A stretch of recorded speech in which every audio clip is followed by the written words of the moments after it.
በስመ አብ ወወልድ ወመንፈስ ቅዱስ አሐዱ አምላክ አሜን። የተወደዳችሁና የተከበራችሁ የልዑል እግዚአብሔር ቤተሰቦች በልዑል እግዚአብሔር ስም እንደምን ሰነበታችሁ? እግዚአብሔር ይመስገን እኔ ሰላም ነኝ። በትናንትናው ዕለተ ሐሙስ በቤተ ክርስቲያን የሚከናወኑ ሃይማኖታዊ ትውፊቶችንና ዕለተ ሐሙስ ሌሎች ስያሜዎችን ሰፋ አድርገን ተመልክተናል። በዛሬው ዕለት ደግሞ ዕለተ ስቅለትን ስንመለከት ጌታችን መድኃኒታችን ኢየሱስ ክርስቶስ ከዕለታት መካከል ዓርብን መርጦ የተሰቀለበት ምክንያት ምንድን ነው? ሁለተኛ ከቀራንዮ ከቦታዎች መካከል ቀራንዮን መርጦ የተሰቀለበት ምክንያት ምንድን ነው? ሶስተኛ የዕለተ ዓርብ ሌሎች ስያሜዎችን፣ አራተኛ በተከናወኑበት የጊዜ ቅደም ተከተል በሰዓት ከፋፍለን ቀርበናል። እግዚአብሔር ሰላም ጸጋና ፍቅር ከሁላችን ጋር ይሁን። አገልግሎቴ እንዲበረታ ላይክ፣ ሼርና ሰብስክራይብ ማለትን አይርሱ። ዓርብ ማለት ስድስተኛ ቀን ማለት ነው። እግዚአብሔር አምላክ ስነ ፍጥረትን መፍጠር የጀመረው እሁድ ቀን ሲሆን ፈጥሮ የጨረሰው ደግሞ በዚሁ ቀን ዓርብ ዕለት ነው ማለት ነው። የሰው ልጅ መዳኑ ጌታ ሲጸነስ ጀምሮ ጌታ ሲሰቀል አለቀ። እስራኤላውያን ከግብፅ ባርነት ወደ ሀገራቸው ከነዓን ሲመለሱ መና ከሰማይ እየወረደላቸው ይመገቡ ነበረ። ነገር ግን በዚህ ዕለት መብላት የቆሙበት ወይም ያቆሙበት ዕለት ነው። ጌታችንና መድኃኒታችን ኢየሱስ ክርስቶስ ከቀናት ሁሉ አዳምን በዕለተ ዓርብ ያዳነበት ምክንያት ምንድን ነው? አንደኛ አዳም የተሰራበት ዕለት ስለሆነ ነው። ሁለተኛ አዳም የሞተበት በዚሁ ዕለት ዓርብ ስለሆነ ነው። ሶስተኛ ከገነት የተባረረበት ዕለት ስለሆነ ነው። አራተኛ ሞት በዕለተ ዓርብ ነግሶ ነበርና በዕለተ ዓርብ ነግሶ የነበረን ሞት በዕለተ ዓርብ ለመሻር ስለፈለገ ነው። ዕለተ ዓርብ በሰዓት ሲከፋፈል አንደኛ ነግህ ጌታን እንግደለው ብለው የመከሩበት ሰዓት ነው። የቅዱስ ማቴዎስ ወንጌል ምዕራፍ 27 ከቁጥር 1 አዳም የተፈጠረው በዚህ ሰዓት ነበርና አዳም ይታደስ ሞት ይገደል ማለታቸው ነው። ኦሪት ዘፍጥረት ምዕራፍ 1 ቁጥር 26 ረፋዱ 3 ሰዓት ከጲላጦስ ፊት ተገኝቶ በፍርድ አደባባይ የቀረበበት በዚሁ ሰዓት ነበር። በዚህም ሰዓት ጌታችን ኢየሱስ ክርስቶስን ይሰቀል እያሉ የሚጮሁ በሶስት ወገን የተከፈሉ ናቸው። አንደኛ አይሁዳውያን፣ ሁለተኛ አጋንንት፣ ሶስተኛ ደግሞ በሲኦል ያሉ ነፍሳት ሲሆኑ አይሁድና አጋንንት በጌታ መሰቀል ምክንያት የሚሞቱና መከራቸው ጅማሬ ሲሆን በሲኦል ያሉ ነፍሳት ግን ከሞት ወደ ሕይወት፣ ከጨለማ ወደ ብርሃን፣ ከሲኦል ወደ ገነት በመመለሳቸው ምክንያት ይሰቀል እያሉ ይጮሁ ነበረ። ምክንያቱም ጌታችን ኢየሱስ ክርስቶስ ካልተሰቀለላቸው ወደ ቀደመ ቦታው ወደ ገነት መመለስ ስለማይችሉ ነው። ከ3 ሰዓት እስከ 6 ሰዓት መስቀሉ ተዘጋጀ። የማርቆስ ወንጌል ምዕራፍ 15 ቁጥር 25 ጌታችን መድኃኒታችን ኢየሱስ ክርስቶስ የተሰቀለበት መስቀል ቁመቱ 7 ክንድ ከስንዝር ወርዱ ደግሞ 3 ክንድ ከስንዝር ሲሆን ከ7 ዕፅ የተዘጋጀ ሲሆን ከ7 ባሕር የተፈጠረው የሰው ልጅ እንጨትን በመብላት ምክንያት ስለተባረረ ከ7 እንጨት በተዘጋጀ መስቀል ጌታችን መድኃኒታችን ኢየሱስ ክርስቶስ ስለ አዳም ተሰቅሎለታል። ከቀኑ 6 ሰዓት መስቀሉ በቀራንዮ ተራራ ላይ ተተከለ። ቀራንዮ ማለት በግዕዝ የራስ ቅል ማለት ነው። በዕብራይስጥ ደግሞ ጎልጎታ ይባላል። ዮሐንስ ወንጌል ምዕራፍ 19 ቁጥር 17፣ የማቴዎስ ወንጌል ምዕራፍ 27 ቁጥር 33፣ የማርቆስ ወንጌል ምዕራፍ 15 ቁጥር 22፣ የሉቃስ ወንጌል ምዕራፍ 23 ቁጥር 33። በዚህ ሰዓት የዓለም መድኃኒት የሆነው ኢየሱስ ክርስቶስ ከመሬት ከፍ ብሎ ከሰማይ ደግሞ ዝቅ ብሎ በመስቀል ላይ የተሰቀለበት ሰዓት ነው። ጌታችን መድኃኒታችን ኢየሱስ ክርስቶስ ቀራንዮን መርጦ የተሰቀለበት ምክንያት ምንድን ነው? አንደኛ ትንቢቱና ምሳሌው ይፈጸም ዘንድ ነው። ሁለተኛ ቀራንዮ ያለ ማዕከላዊ ቦታ ስለሆነች ሁሉንም እስራኤልንም አሕዛብንም ለማዳን የወደደ መሆኑን ለማመልከት ነው። ሶስተኛ የአዳምን አስከሬን ልጁስ የሚያስቀምጠው በዚሁ ቀራንዮ በተባለ ቦታ ስለነበር ነው።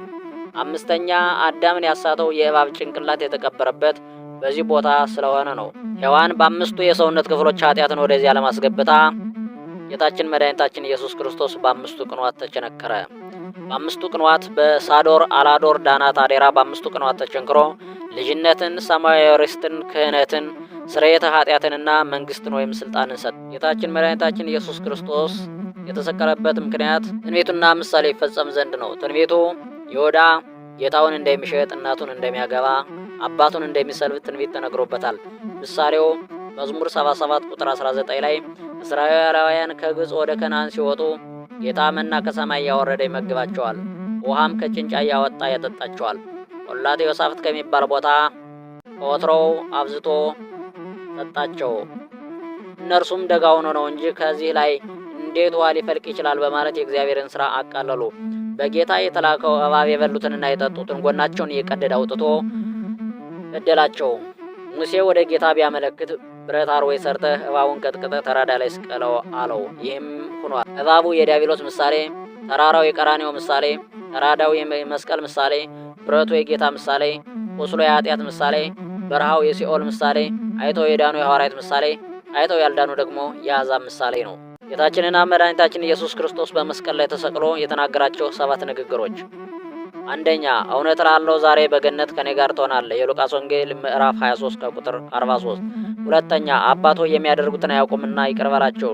የሉቃስ ወንጌል ምዕራፍ 23 ቁጥር 34። ሶስተኛ፣ እነሆ ልጅሽ። ዮሐንስ ወንጌል ምዕራፍ 19 ቁጥር 26። አራተኛ፣ አምላኬ አምላኬ ለምን ተውከኝ? አምላኬ አምላኬ ለምን ተውከኝ ያለበት ምክንያት አንደኛ አርያና ምሳሌ የሆነን ዘንድ ነው። አስጨናቂ መከራ በገጠማቸው ጊዜ አምላኬ አምላኬ እያላችሁ ደጅ ጥኑ እንጂ ሌላ ትምክህት አይኖራችሁ ማለት ነው። ደብተራ ቤት መሄድ፣ አንቆ ራስን ማጥፋት፣ መርዝ መጠጣት፣ ራሳችሁን አታጥፉ፣ ወደ አምላካችሁ ወደ እግዚአብሔር ጸልዩ፣ መከራው ይቀልላችኋል ለማለት ስለፈለገ ነው። ሁለተኛ ትንቢቱ ይፈጸም ዘንድ ነው። የእስራኤሉ መሪ ንጉሡ ዳዊት በትንቢቱ አምላኬ አምላኬ ለምን ተወኝ፣ እጆቼና እግሮቼ ተቸነከሩ፣ አጥንቶቼ ተቆጠሩ፣ በቀሚሴም ላይ ዕጣ ተጣሉ እያለ ስለ ጌታ ስቅለት ትንቢት ተናግሯልና ነው። መዝሙር 21 ቁጥር 16። ሶስተኛ የአዳም ጩኸት መሰማቱን ለማመልከት ነው። 5500 ዘመን ያክል ርስቱን ያጣው አዳም ስብ እያጤሰ ደም እያፈሰሰ አምላኬ አምላኬ እያለ ይጮህ ነበር። ነገር ግን ጩኸቱ ትርጉም የለሽ ሆኖ ኖሯል። ዛሬ ጌታችን መድኃኒታችን ኢየሱስ ክርስቶስ የአዳምን ጩኸት መሰማቱን ለማመልከት አዳም ሲጮህ የነበረውን ጩኸት በመስቀል ላይ ጮኸለት ማለት ነው። አራተኛ ዲያብሎስን ለመግረፍ ነበረ። ጌታ አምላኬ አምላኬ ለምን ተውከኝ ባለ ጊዜ ዲያብሎስ ተራ ፍጡር መስሎት ነፍሱን ወደ ሲኦል ሊወረወር ወደ እርሱ ቀረበ። ለ5500 ዘመን ያክል ነፍሳቱን ሁሉ ወደ ሲኦል ለማስገባት ስልጣን ተሰጥቶት ነበርና ወደ ጌታም በቀረበ ጊዜ በአውታረ ነፋስ ሰንጦ ይዞ በእሳት ሰንሰለት አስሮ ገርፎታል። ባዶነቱንም አሳይቶታል። ደግሞም በማቴዎስ ወንጌል ምዕራፍ 12 ከቁጥር 29 ላይ ሰው አስቀድሞ ኃይለኛውን ሳያስር እንዴት ወደ ኃይለኛው ቤት ገብቶ ገንዘቡን መበርበር ይችላል በማለት ጌታችን ኢየሱስ ክርስቶስ ተናግሯል።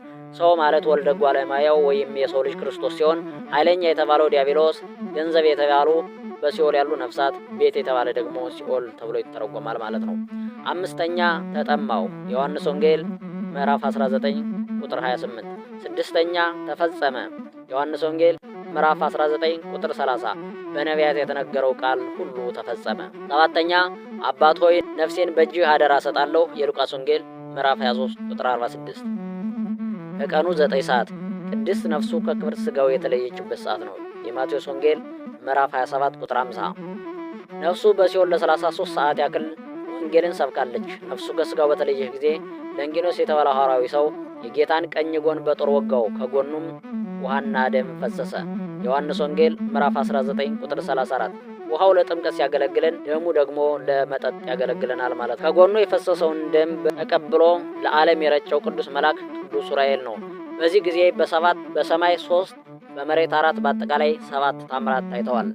በሰማይ የታዩ ታምራት የፀሐይ መጨለም፣ የጨረቃ ደም መሆን፣ የከዋክብት መርገፍ ሲሆን በመሬት የታዩ ደግሞ የሙታን መነሳት፣ የአለቶች መሰነጣጠቅ፣ የመቃብር መከፈት፣ የቤተ መቅደስ መጋረጃ ከሁለት መከፈል ነው። የሆነውን ሁሉ ለማየት ከገሊላ ጀምሮ ጌታችን መድኃኒታችን ኢየሱስ ክርስቶስን ይከተሉና ያገለገሉ የነበሩ ሴቶች ማርያም መግደላዊት፣ የያዕቆብ እናት ማርያም፣ የዮሳ እናት ማርያም፣ የዘብዴዎስ ሚስት ሰሎሜ ነበሩ። የማቴዎስ ወንጌል ምዕራፍ 27 ቁጥር 56፣ የማርቆስ ወንጌል ምዕራፍ 15 ቁጥር 40። ሰርክ ወይም 11 ሰዓት የጌታችን የመድኃኒታችን ኢየሱስ ክርስቶስን ስጋ ከጲላጦስ በማስፈቀድ ዮሴፍ ዘአርማንያና ኒቆዲሞስ የጌታን ስጋ ወደ ከርሰ መቃብር ያወረዱበት ሰዓት ነው። የዮሐንስ ወንጌል ምዕራፍ 19 ቁጥር 41፣ የሉቃስ ወንጌል ምዕራፍ 23 ቁጥር 53። ሁለተኛ ነፍሳት ከሲኦል የወጡበት ሰዓት ነው። እስራኤል ዘስጋ ባህረ ኤርትራን የተሻገሩበት ሰዓት ሲሆን እኛ እስራኤል ዘነፍስ ደግሞ የኃጢአትን ባህር በጌታችን በመድኃኒታችን በኢየሱስ ክርስቶስ አማካኝነት የተሻገርንበት ንጹሕ ሰዓት ነው ማለት ነው። የዕለተ ዓርብ ስያሜዎች። አንደኛ መልካሙ ዓርብ። በሮማውያን ሕግ መሰረት ወንጀለኛ ሰው ቢኖር በመስቀል ተሰቅሎ ይቀጣ ነበር። አሁን ግን ጌታ በመስቀል ተሰቅሎ ይቀጣ የነበረውን የሰው ልጅ በእርሱ የድህነት ምልክት፣ የሕይወት አርማ፣ የዲያብሎስ ድል መንሻ አደረገልን። በዚህም ምክንያት ዕለቱ መልካም ስራ የተሰራበት ዕለት ስለሆነ መልካሙ ዓርብ በሚል ስያሜ ተጠርቷል።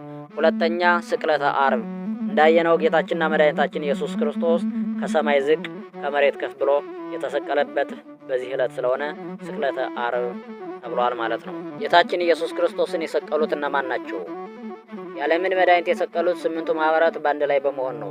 8 የመሆናቸው ትርጉሙም ቅዱስ ያሬድ የዜማ ምልክቶች 8 በመሆናቸው የዚህ ምሳሌ ነው። ይኸውም የጌታን መሰቀል ሕማሙና መከራውን ሲቃዩን በማሰብ ስለሚዜም እነዚህ 8ቱ ማኅበራት የሚባሉትም ጸሐፍት፣ ፈሪሳውያን፣ ሰዱቃውያን፣ ረበናት፣ የምኩራብ ሹማምንት፣ የሕዝብ ሽማግሌዎች፣ ሊቃነ ካህናትና ቀራጮች ናቸው። ፍኖተ መስቀል። ፍኖት ማለት መንገድ ወይም ጉዞ ማለት ነው። ፍኖተ መስቀል ማለት የመስቀል ጉዞ ማለት ሲሆን ፍኖተ መስቀል የሚባለው ጌታ በዕለተ ዓርብ በጲላጦስ ፊት ከተፈረደበት ጊዜ ጀምሮ እስከ ተቀበረበት ጊዜ ያለውን የሚያመለክት ሲሆን በመከራ ውስጥ ጥቂት የሰከንድ ሽርፍራፊ ያክል ካረፈ እሱን ምዕራፍ እንለዋለን። ምዕራፍ በቁጥር 13 ሲሆን የመጀመሪያው ምዕራፍ የሞት ፍርድ የተፈረደበት ቦታ ነው። ሁለተኛው ምዕራፍ የሾህ አክሊል የደፉበት ቦታ ነው። ሶስተኛው ምዕራፍ መስቀሉን ተሸክሞ ለመጀመሪያ ጊዜ የወደቀበት ቦታ ነው። አራተኛው ምዕራፍ እመቤታችንና ጌታችን በዓይነ ሥጋ የተያዩበት ቦታ ነው። አምስተኛው ምዕራፍ ቀሬናዊ ስምዖን የጌታን መስቀል የተሸከመበት ቦታ ነው። የሉቃስ ወንጌል ምዕራፍ 23 ቁጥር 26። ስድስተኛው ምዕራፍ ለሁለተኛ ጊዜ መስቀሉን ተሸክሞ የወደቀበት ቦታ ነው። ሰባተኛው ምዕራፍ በጲላጦስ ቤት ፊት ለፊት ያረፈበት ቦታ ነው። ስምንተኛው ምዕራፍ እናንተ የእስራኤል ሴቶች ለእኔ አታልቅሱ፣ ለራሳችሁና ለልጆቻችሁ አልቅሱ፣ ያላጠቡ ጡቶች ያልወለዱ ማኅፀኖች ብፁዓን ናቸው የሚባልበት ጊዜ ይመጣል ብሎ የተናገረበት ቦታ ነው። ዘጠነኛው ምዕራፍ ጌታችን መድኃኒታችን ኢየሱስ ክርስቶስ መስቀሉን ተሸክሞ ለሶስተኛ ጊዜ የወደቀበት ቦታ ሲሆን 10ኛው ምዕራፍ የአበው ተስፋ የነቢያት ትንቢት የተፈጸመበት ቦታ ነው። መዝሙር 21 ቁጥር 16። 11ኛው ምዕራፍ በማዕከላዊ ምድር በቀራንዮ ከ6 ሰዓት እስከ 9 ሰዓት ከሰማይ ዝቅ ከመሬት ከፍ ብሎ የተሰቀለበት ቦታ ነው። 12ኛው ምዕራፍ ዮሴፍና ኒቆዲሞስ የጌታን ሥጋ ከጲላጦስ ለምነው የገነዙበት ቦታ ነው። 13ኛው ምዕራፍ ዮሴፍና ኒቆዲሞስ የጌታን ሥጋ ለቀብር ወደ ጌቴሴማኒ ይዘው ሲጓዙ ደክሟቸው ያረፉበት ቦታ ነው። 14ኛው ምዕራፍ ዮሴፍ ለራሱ ባዘጋጀው አዲስ መቃብር የጌታን ሥጋ የቀበረበት ቦታ ነው። እንግዲህ በዚህ ዕለት ምዕመናንና ምዕመናት እጅግ የሚደክሙበት ሰውነታቸውን ለጾም፣ ለጸሎት፣ ለስግደት እጅግ የሚበረቱበት ሰውነታቸው እስኪሻክር ድረስ ቀኑን ሙሉ ሲሰግዱ የሚውሉበትና የጌታችን የመድኃኒታችን ኢየሱስ ክርስቶስን መከራ በማሰብ የሚያለቅሱበት ዕለት ነው። ይህንን መሰረት በማድረግም የጌታችን የመድኃኒታችን ኢየሱስ ክርስቶስን ትንሣኤ ሳናይ እህልም አንበላም ውሃም አንጠጣም በማለት አክፍሎት ይፈጸማል። የቻለ ከሐሙስ ይጀምራል፣ ያልቻለ ደግሞ ከዓርብ ይጀምራል። የጌታ ሰላም ጸጋና ፍቅር ከሁላችን ጋር ይሁን ለዘላለሙ አሜን።